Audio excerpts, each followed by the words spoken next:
దీని క్లైమాక్స్ కోసం అందరూ వెయిట్ చేస్తున్నారు యాక్చువల్గా. ఓకే. ఈ స్టోరీ స్టార్ట్ చేసింది వేరే ఆయన. మదన్కి సంబంధం ఏంటి అంటే, ఇప్పుడు ఓవరాల్గా ఇది కూడా క్రోనలాజికల్ ఆర్డర్లో వద్దాం. మదన్ అనే ఆయన ఒక టీవీ ఛానల్స్కి ఒక లీక్ ఇచ్చాడు. నేను విదేశాల్లో ఉండగా నా భార్య గర్భవతి అయింది యాక్చువల్గా, దానికి కారణం విజయసాయి రెడ్డి అని చెప్పాడు. దీనికి ముందు ఒక టీజర్ రిలీజ్ లాగా షర్మిల అక్రమ సంబంధాలు ఉన్నాయని మాట్లాడింది మొన్న వైఎస్ఆర్ జయంతి టైంలో. ఏంటి ఏం అక్రమ సంబంధం ఏంటి అని అందరూ కూడా కొంచెం ఆరాలు తీయడం స్టార్ట్ చేశారు. ఇప్పుడు అసలు విషయానికి వస్తే 2013లో ఈ శాంతికి మదన్కి పెళ్ళయింది. గిరిజన సాంప్రదాయం ప్రకారంగా ఇద్దరు ఎస్టీలే, సాంప్రదాయం ప్రకారం పెద్దలు కుదిరించిన వివాహం. తర్వాత వీళ్ళ కవలలు పుట్టారు. నెక్స్ట్ 2016లో ఏదో గొడవల వల్ల వీళ్ళు విడిపోవాల్సి వచ్చింది. ఎందుకంటే ఆమె చేసేది దేవాదాయ శాఖలో ఉద్యోగం. ఈయన లేవకముందే ఆమె వెళ్ళిపోతుంది, పొద్దున 4 గంటలకు లేచి వెళ్ళిపోతుంది. ఎప్పుడో ఆయన పడుకుంటే కానీ ఎప్పుడో నైట్ 12కి రావట్లా. ఏంటి ఎందుకు ఇంత లేటు, ఇంత హార్డ్ వర్క్ చేయాల్సిన అవసరం ఏంటంటే, లేదండి నా డ్యూటీ మంత్రులతోనే, మొత్తం మినిస్టర్లతో వాళ్ళతో వీళ్ళతో అది ఏమి ఎక్స్ప్లెయిన్ చేయాలని నేనే చేయాలి. వాళ్ళు పొద్దున్నే మంత్రులు అందరూ పొద్దున్నే లేచి కూర్చుంటారు. యాక్చువల్గా ఇప్పుడు ఎక్కడికి వెళ్ళినా, ఇప్పుడు మన మినిస్టర్ క్వార్టర్స్కి వెళ్తే మార్నింగ్ 4కే అపాయింట్మెంట్లు ఉంటాయి వాళ్ళవి. సో నైట్ ఎప్పుడో అవుతుంది వాళ్ళు పడుకునేసరికి. సో వాళ్ళ లోపలికి వెళ్తే తప్ప వాళ్ళ సెక్యూరిటీ గార్డ్స్ అయినా, వాళ్ళ అసిస్టెంట్లు అయినా, వాళ్ళు ఎవరైనా సరే ఉండడానికి లేదు. అంటే అప్పటి వరకు ఉంటారు అట్లా ఒక ప్రోటోకాల్ లానో మర్యాదలానో. ఈమె వచ్చేస్తుంది. ఈమె ఇక్కడ చెప్పింది, యాక్చువల్ చెప్పిన రీజన్ అది మంత్రులతోనే. మరి వాళ్ళు వెళ్తే కానీ నేను రాలేను కదండి, ఇదా ఉంది. సరే గవర్నమెంట్ జాబ్ చచ్చినట్టు చేయాలి, ఎండోమే డిపార్ట్మెంటు, మళ్ళీ ఒక మంచి పోస్టు. ఈమెకు ఒక లకారం ముడుతుంది. ఎంత అంటే ఇంచుమించు ఒక చేతికి 50-55 వస్తాయి. ఆ క్వార్టర్ అని, ట్రావెలింగ్ అలవెన్స్లు, ఫుడ్ అలవెన్స్లు అవన్నీ ఇవ్వండి 35 అటు ఇటుగా వస్తాయి. అటు ఇటుగా 1 lakh. ఈమె మంచి ఎంప్లాయీ. ఆయన కూడా ప్రొఫెసరే, తక్కువేం కాదు. ఆయనకు 2 లక్షలు వస్తే మంచి ప్రొఫెసర్ ఆయన. మరి ఇట్లా ఈ టైంలో ఏదో గొడవ వచ్చింది 2016లో. ఈ టైమింగ్స్ ఇష్యూ, ఆ ఇష్యూ, ఈ ఇష్యూ వల్ల వీళ్ళు గొడవ లేకపోతే అనేసింది. నువ్వు లేకపోతే నేను బతకలేనా. పెద్దలకు ముందు మళ్ళీ గిరిజన సాంప్రదాయం ప్రకారంగా విడిపోయారు. మేము విడిపోతున్నాం అని ఒక బాండ్ పేపర్ రాసుకున్నారు. యాక్చువల్గా చెల్లదు విడాకులకి. పెళ్ళికి మనకి రిజిస్ట్రేషన్ అవసరం లేకుండా పెళ్ళిని యాక్సెప్ట్ చేస్తాం, కానీ విడాకులు ఖచ్చితంగా రిజిస్టర్ అయితేనే యాక్సెప్టబుల్ మన చట్టాల ప్రకారం బేసిక్గా. అదేదో వాళ్ళైతే సాంప్రదాయం ప్రకారంగా విడిపోయారు. ఎలా నీకు నాకు నీకు నాకు నీకు నాకు అని అన్ని పంచుకోగా ఈమెకి ఇంత బంగారం వచ్చింది. ఇద్దరు కవల పిల్లలు, సరే నీకొకటి నాకొకటి అని పనిచేసుకున్నారు. అలాగే పంచుకున్నారు. వచ్చేసింది. ఆ పిల్లని చూసుకుంటే ఒక సింగిల్ మదర్గా ఈమె లైఫ్ లీడ్ చేస్తుంది. ఈయన అతను ఆ పిల్లను కూడా చూడ్డానికని చెప్పేసి ఒకసారి విదేశాల నుంచి వచ్చాడు. అసలు రావాల్సిన అవసరం లేదు విడిపోయిన తర్వాత, కానీ వీళ్ళకి పిల్లలు ఉంది కదా, ఆ పిల్లకి తల్లి చూపించడానికి ఈమెను చూడడానికని వచ్చాడు. వెళ్ళేటప్పుడు ఉన్న మనిషి వచ్చేసరికి స్థాయి మారిపోయింది. ఎలా అన్ని ఏది చూడు లగ్జరీ. ఆమె వెళ్ళేటప్పుడు చుడిదార్లు, ఇప్పుడు అన్ని gowns, luxury sunglasses, luxury watches, ఇంత బంగారం. పాప స్టేటస్ కూడా మారిపోయింది, ఆ స్కూల్ మారిపోయింది, అన్నీ చేంజెస్. ఇదేం చేంజ్, ఏమన్నా అయిందా అని అనుకుంటే ఆమె ప్రజెంట్ ప్రెగ్నెంట్ అని కూడా తెలిసింది. ఓహో ఈమె ఇంకేమన్నా పెళ్లి చేసుకుంది, ప్రెగ్నెంట్ అయింది. ఎవరిని కంపల్సరీ విజయసాయి రెడ్డి ఈమెను ఏమైనా మెయింటైన్ చేస్తున్నాడు, అందుకే ఇంత రిచ్ అయిందా. కొంచెం ఎంక్వైరీలు చేసుకొని ఆయనకి ఏదో తెలిసి తెలవని ఒక న్యూస్ని ఒక న్యూస్ ఛానల్కి ఇవ్వగా అది బాగా హైలైట్ అయ్యేసరికి ఇప్పుడు అందరూ మాట్లాడుకున్నారు. ఇప్పుడు ఆవిడని అడిగారు, అమ్మ మీ హస్బెండ్ ఏమో విదేశాల్లో ఉన్నాడు, నువ్వు సింగిల్ మదర్వి, నీకు ప్రెగ్నెన్సీ ఎలా అయ్యింది అని అడిగితే, నాకు పలానా మా సుభాష్ అండి న్యాయవాది, ఆయన ప్లీడర్, గవర్నమెంట్ ప్లీడర్, నేను న్యాయశాఖలోనే చదివాను ఇంతకుముందు, లా చదివినప్పుడు మాకు పరిచయం. ఈయనతో విడిపోయిన తర్వాత ఆయనతో నేను పెళ్లి చేసుకున్నాను అప్పుడే, దాని ప్రతిరూపం ఈ పాప చెప్పేసరికి ఓకే, అంతవరకు ఓకే. ఈయన వెళ్ళి సుభాష్ని నిలదీశాడు. సుభాష్ ఈమె నిన్ను పెళ్లి చేసుకున్నాను అంటుంది, మరి ఏంటి సంగతి అంటే, ఆ డెలివరీ అయ్యేటప్పుడు సంతకం పెట్టమంటే పెట్టానండి నేను తండ్రిలాగా, కానీ తండ్రిని నేను కాదు, నాకంటూ నా వైఫ్ నా కూతురు ఉన్నారండి, నన్ను ఇలా లాక్కండి దీంట్లోకి, వాళ్ళకి పెద్ద ఇష్యూస్ వస్తాయి. ఏదో సంతకం దానం చేయమంటే సంతకం దానం చేశా, కానీ పిల్లల్ని నేను దానం చేయాలో నాకు తెలియదు అని చెప్పాడు.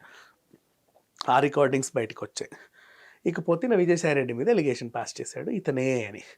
ఆవిడేమో నాకు 38, ఆయనకు 68, ఏదో దేవాదాయ శాఖలో వెళ్తూ సార్ అక్కడ నుంచి ఇక్కడ వరకు మనదండి, ఇక్కడ నుంచి అక్కడ వరకు మనదండి అని చూపించి రాసుకోవడం నా డ్యూటీ, అంతేగాని ఆయనతో నేను ఉండింది లేదు అని ఆవిడ చెప్పుకొస్తుంది. ఇప్పుడు ఈ కథ అంతా కూడా వెనక నుంచి ఒక రామకృష్ణ అనే ఒక రిటైర్డ్ జడ్జి ఆయన ఈ కథ అంతా నేను చెప్తాను అని చెప్పాడు. గతంలో వైసీపీ అధికారంలో ఉన్నప్పుడు ఆయన ఎందుకో జైల్లో వేశారంట. అప్పటి నుంచి వీళ్ళు ఎక్కడ దొరికినా వదలట్లా. టైంకి విజయసాయిరెడ్డి దొరికాడు, స్టోరీ చెప్తానని చెప్పాడు. ఏంటి, శాంతి వీళ్ళకి అమ్మాయిల్ని సప్లై చేసే బ్రోకర్. వీళ్ళు కూడా శాంతి ద్వారా అమ్మాయిల్ని సప్లై చేసే బ్రోతల్ పనులు చేసి మిగతా అధికారులకు కూడా ఇచ్చేవాళ్ళు. ఇది ఓవరాల్గా జరిగేది. అందుకే ఈమె రిచ్ అయింది. అండ్ ఈ సంతానానికి కారణం విజయసాయిరెడ్డి తెలివితేటలు ఏంటంటే, ఏమో ఫ్యూచర్లో ఈమె ఎక్కడన్నా గొడవ చేసి నన్ను ఏదన్నా చేస్తే ఎందుకైనా మంచిది అని చెప్పి ఆ సుభాష్ చేత సంతకం పెట్టించాడు. మళ్ళీ అది ఫ్యూచర్లో ఏదైనా గొడవ అయితే ఇది నా భార్య కాదు సుభాష్ భార్య అని చెప్పించుకోవడానికి 2 ఏళ్ళకోసారి 3 ఏళ్ళకోసారి వాళ్ళని కలిపి బిడ్డతో ఫోటోలు తీయించాడు. ఆ ఫొటోస్ అయినా భద్రంగా పెట్టుకున్నాడు. అలా ఆ డ్రామా రక్తి కట్టించినందుకు సుభాష్కి ఇంత డబ్బులు ఇచ్చాడు. ఈమెను కూడా బాగానే మేపుతున్నాడు అనేది ఆయన ఎలిగేషన్. ఇకపోతే ఈమె అమ్మాయిలు వీళ్ళకి ఎలా సప్లై చేసేది, ఎండోమెంట్ డిపార్ట్మెంట్లో ఉంటూ అనేది నెక్స్ట్. ఈ అమ్మాయి గవర్నమెంట్ జాబ్లు ఇప్పిస్తా నీకు ఎండోమెంట్ డిపార్ట్మెంట్లో కాంట్రాక్ట్ బేసిస్, ప్రజెంట్ అవుట్సోర్సింగే, ఫ్యూచర్లో అవి నీకు పర్మనెంట్ అయిపోతాయి ఎప్పుడైనా. అంటే ఇప్పుడు పర్మనెంట్ జాబులు అవ్వాలన్నా కూడా ఎగ్జామ్లు రాస్తారు, కానీ అవన్నీ అయ్యే పని కాదు. నేను ఆల్రెడీ చేస్తున్నా, నాకు పెద్ద సార్లు అందరూ తెలుసు, నేను వీళ్ళతోనే రోజు తిరిగేది అని చెప్తే అమ్మాయిల రెజ్యూమ్లు పట్టుకొని వచ్చారు. వీళ్ళల్లో ఫిల్టరేజ్ చేసేది, ఎవరు బాగున్నారు ఎవరు బాగాలేదు, ఎవరు ఆర్థిక స్తోమత బాగుంది ఎవరు బాగాలేదు, ఎవరు ఏమన్నా గోకితే బయట చెబుతారు ఎవరు చెప్పరు, ఎవరు అణిమణిగా ఉంటారు అనే లిస్ట్ తీసుకుంటుంది. వాళ్ళని 2-3 సార్లు పిలుచుకునేది. ఈసారి ఆధార్ కార్డు తీసుకొని అక్కడికి రా, నేను ఇప్పుడు ఇక్కడ ఉన్నాను, నీ ఆ ఫైల్ తీసుకొని ఇక్కడికి రా చూపించేది. ఇప్పుడు ఆఫీసర్ ఉంటాడు ఇట్లా, మేడం అక్కడ కూర్చొని ఉంటుంది, ఈవిడ వస్తుంది, వచ్చి బాగానే ఉంది ఇది ఓకే నేను మళ్ళీ పిలుస్తా అప్పుడు రా, నీ ఆ సర్టిఫికేట్ ఉందా, ఉంది మేడం, అదే ఒకసారి పట్టుకొని ఇక్కడ రా, ఎక్కడున్నారు, నేను అక్కడ ఉన్నాను, అలా చూపించేది వాళ్ళకి. అమ్మాయిలని చూపించేసి వాళ్ళు ఓకే ఈమె ఓకే అంటే ఓకే, వద్దు అంటే వద్దు. తర్వాత వాళ్ళకు ఒక డ్రామా. ఓ రోజు వీళ్ళు రాగానే ఏడుస్తూ ఉంటుంది. ఏంటి అని అడిగితే, ఏం లేదు మా ఆయన బాగా వేధిస్తున్నాడు నన్ను, అది ఇది అంటే. మీ ఆయన విడాకులు అయ్యాయి కానీ వేధింపులు తగ్గలేదు, నన్నేమో ప్రజెంట్ ఆ సార్ చూసుకుంటున్నారు, నేను పెద్ద సార్ కీప్ని అని ఎవరిదో ఒక పేరు చెప్పేసి ఇట్లా చూపించుకుంటున్నారు, బాగా డబ్బులు వస్తాయి, ఇది బాగుంది చూడు లైఫ్ ఎంత బాగుందో, పోన్లో ఆయన వదిలేయడమే మంచిదైంది కానీ నన్ను బాగా టార్చర్ చేస్తున్నాడు, అలా ఏదో చెప్పి అక్క బాధపడట్లేదు అంటే ఈమె స్టోరీ చెప్పేసేది. పలానా సార్లతో మంచిగా ఉంటే నేను ఇలా ఉన్నాను అని వీళ్ళని టెంప్ట్ చేసేది. తర్వాత మీరు కూడా ఈ గవర్నమెంట్ జాబ్లు ఏముండవు, సార్లతో మంచిగా ఉంటే మంచి డబ్బులు వస్తాయి, పనే ఉండదు. సార్లు అప్పుడప్పుడు ఢిల్లీకి వెళ్తారు, ఢిల్లీకి వెళ్ళినప్పుడు వాళ్ళకు కూడా రా అంతే, నువ్వు హోటల్ రూమ్లో ఉండు, బయటికి రావాల్సిన అవసరం లేదు, 2 days 3 days ఉంటావు, నువ్వు కూడా రా, వచ్చినందుకు మంచి డబ్బులు ఇస్తారు, నీకు జాబ్ కంటే ఇది ఎక్కువ వస్తాయి, లైఫ్ స్టైల్ మారిపోతుంది, గోల్డ్ కొనుక్కోవచ్చు, ఇల్లు కొనుక్కో, ఇంకా వాళ్ళ గిఫ్ట్లు బోల్డ్ ఉంటాయి, పెద్ద సార్లు గవర్నమెంట్ వాళ్ళదే. ఇలా మోటివేట్ చేసి అమ్మాయిల్ని సప్లై చేసేది అని ఆయన ఎలిగేషన్.